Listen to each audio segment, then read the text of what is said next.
The casting out from paradise.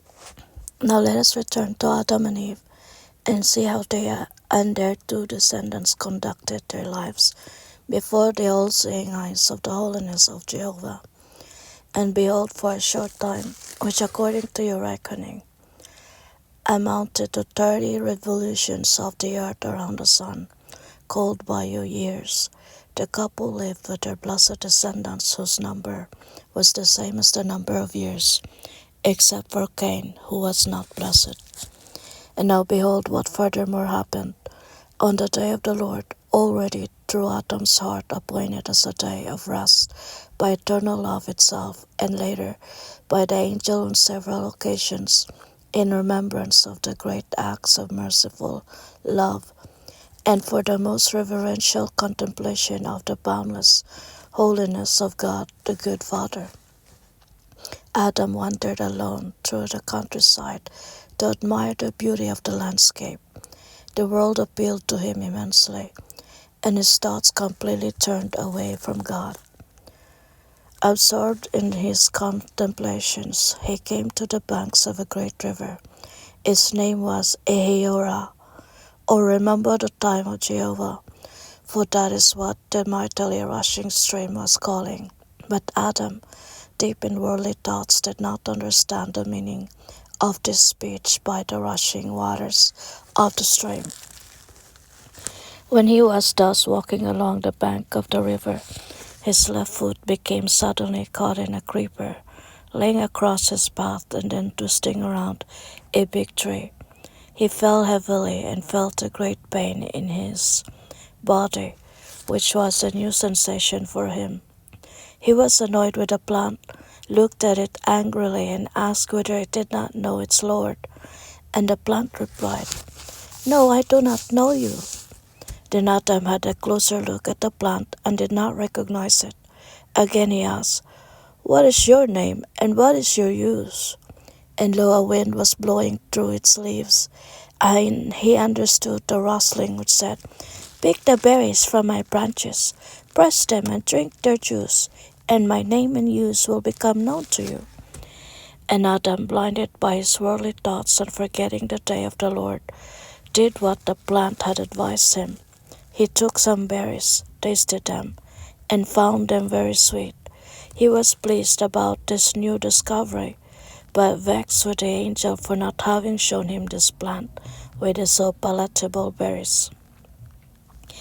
He picked a large quantity of berries and took them home, where he arrived when the sun was about to set. Eve, accompanied by Cain, came to meet him and relieved him of part of his burden. They were the only ones who had worried all day not knowing where Adam had gone. All the others did know, but did not worry on the day of the Lord about Adam, the father of their bodies, because they were blessed children, and their thoughts were all with God and his eternal love. Adam told them about his new find, and Eve was very pleased, and did with the help of Cain as suggested in Adam's story. Then Adam took the squeezed out juice and said, "Let us find out its name and use." And behold, he gulped down some of the juice, passed it then to Eve and Cain, and finally to all the others, except for Abel, who was not present, because the fire was still burning on the altar he had erected for offering to the holiness and love of Jehovah sacrifices that would please the Lord. And Adam, Eve, and all who had tasted of the juice became drunk, and inflamed in the desire of their flesh committed fornication and harlotry, while Abel was praying at Jehovah's altar.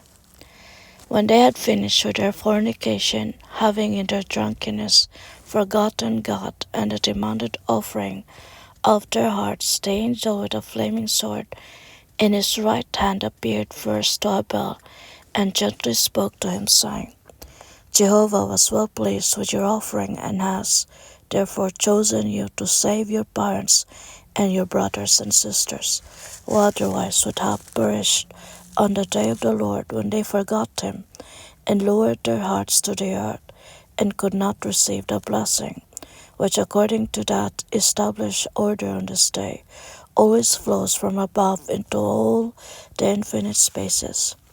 Therefore I have returned visibly to first of all gather your offering into this vessel of merciful grace, which is the eternal Son within the Father, and to present it before his most holy countenance, the apple of the eternal Father's eye. But prior to that still to chastise the transgressors of the law of love and the commandment of holy grace, to withdraw from them a great part of the gifts, to smite them with blindness and cast them out of paradise. Now leave your sacrificial altar, place yourself at my left hand so that my chastising right hand may be free for the transgressors, and follow me into the house of sin, when I shall have awakened the sleeping sinners for their drunkenness of fornication. And they, seized with great fear, will flee before the sword of justice.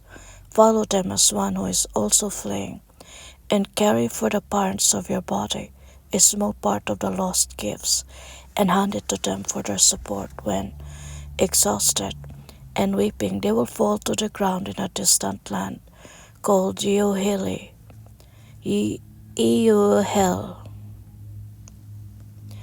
Euhel, or land of refuge. In that land you shall erect a sacrificial altar like this one here, which will keep burning even under the waters that one day will cover the earth. It will turn into a mountain inaccessible to mortal feet until the great time of times when it will incline its summit towards the valley which will be called Bethlehem, or the small town of the great king, and one day will become the greatest on earth. Its light will shine brighter than the light of the spirits of all the suns. On this new altar you shall burn thank offerings to the Lord from all the kingdoms on earth, in this land of refuge, to make it more bearable to the sinners, strengthen the penitent, and comfort the grieving. When the angel had ended his speech to Abel, they rose and solemnly walked to the mansion of Adam, which in accordance with his might and power was round and very spacious, formed by freely growing tall cedars in shape, similar to the temple of Solomon. It stood close to the cave of penitence and the thorn bush of grieving, and had two entrances, a narrow one towards the east, and a wide one towards the west. And behold, it was the middle of the night. It could not be earlier because of the day of the Lord, that the angel of the Lord with a bell came to the threshold of the eastern entrance. As Abel stepped on the threshold, he began to weep because of the great disaster about to come upon his people. Then the angel said to him with a gentle voice, "Do not weep, Abel, you blessed son of grace, but do what I bade you do out of eternal love, speaking through my mouth, and do not be frightened by the words of thunder descending upon these sleeping sinners." And Abel did as commanded by the angel.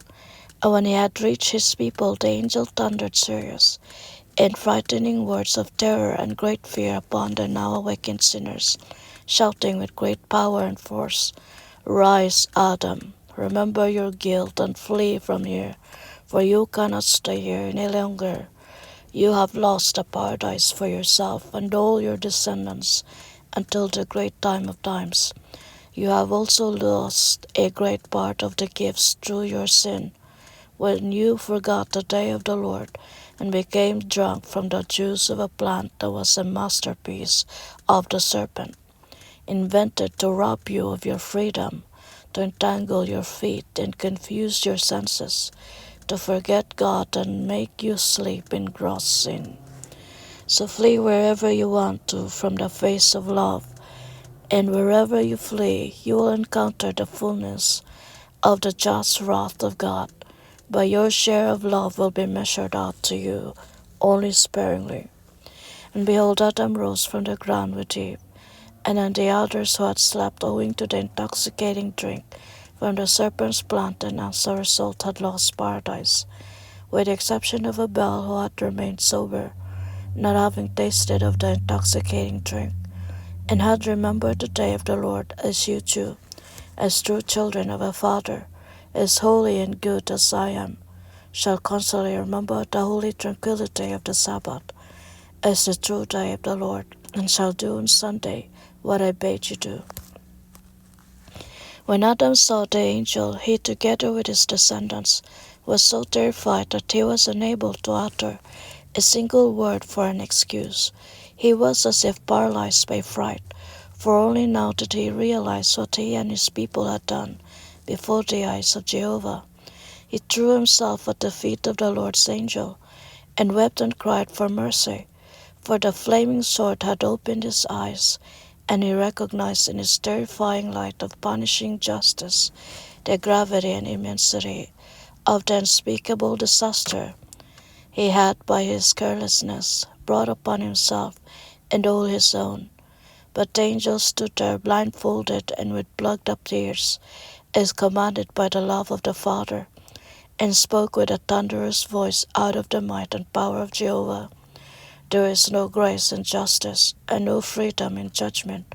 Therefore flee, driven by punishing justice, lest the judgments of Jehovah overtake your lingering feet, for punishment is the reward of justice.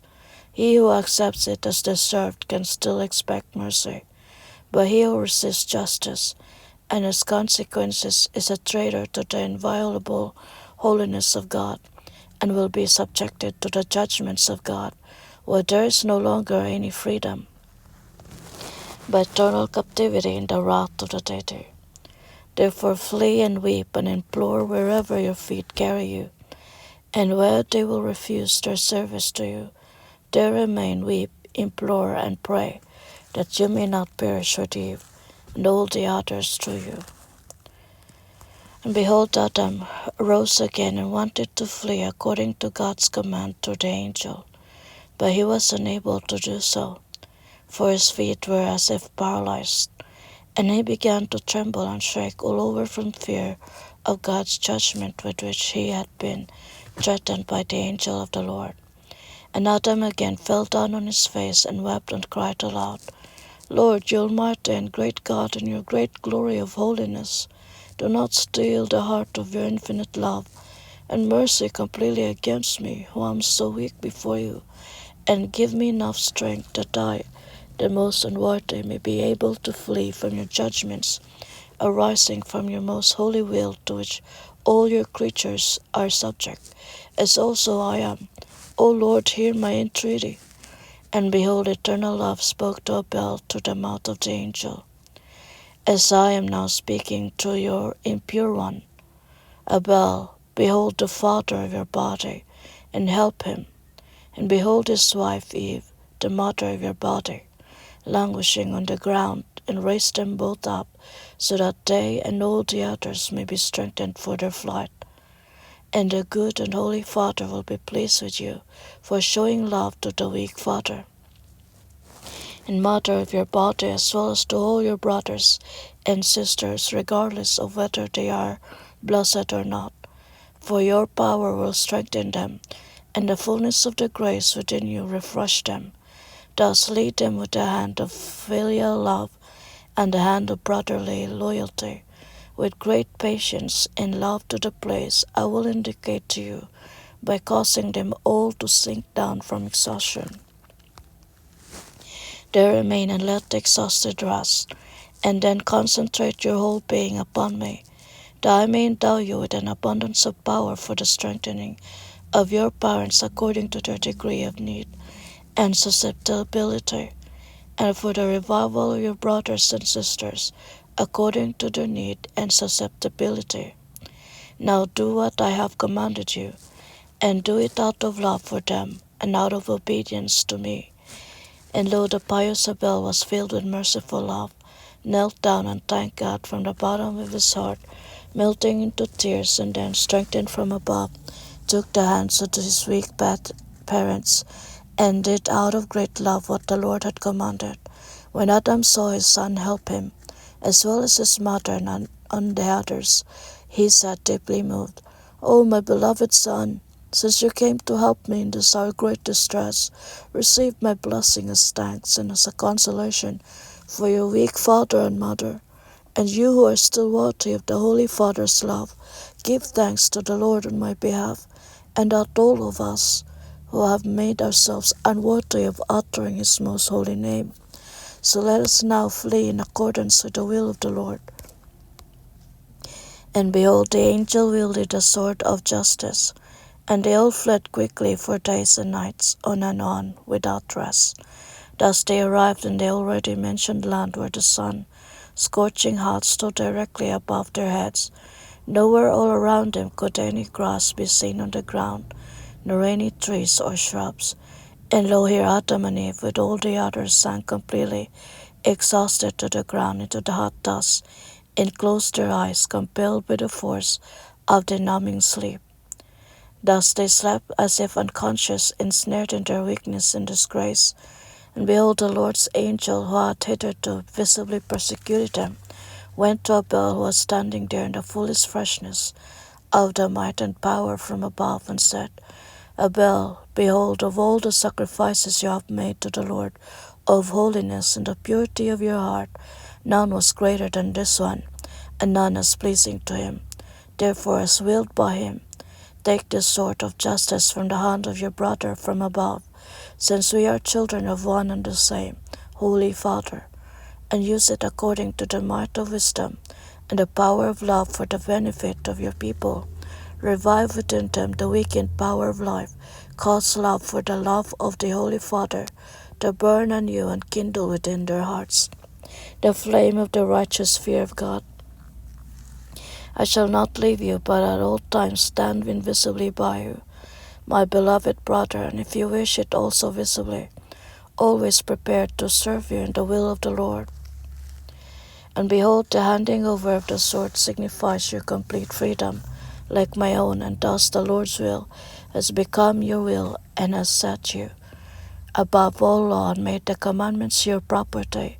Now you are, like me, an immortal son of the Holy Father's love in the pure kingdom of light of the free spirits. And now do to your parents and the brothers and sisters of your body according to your love and wisdom.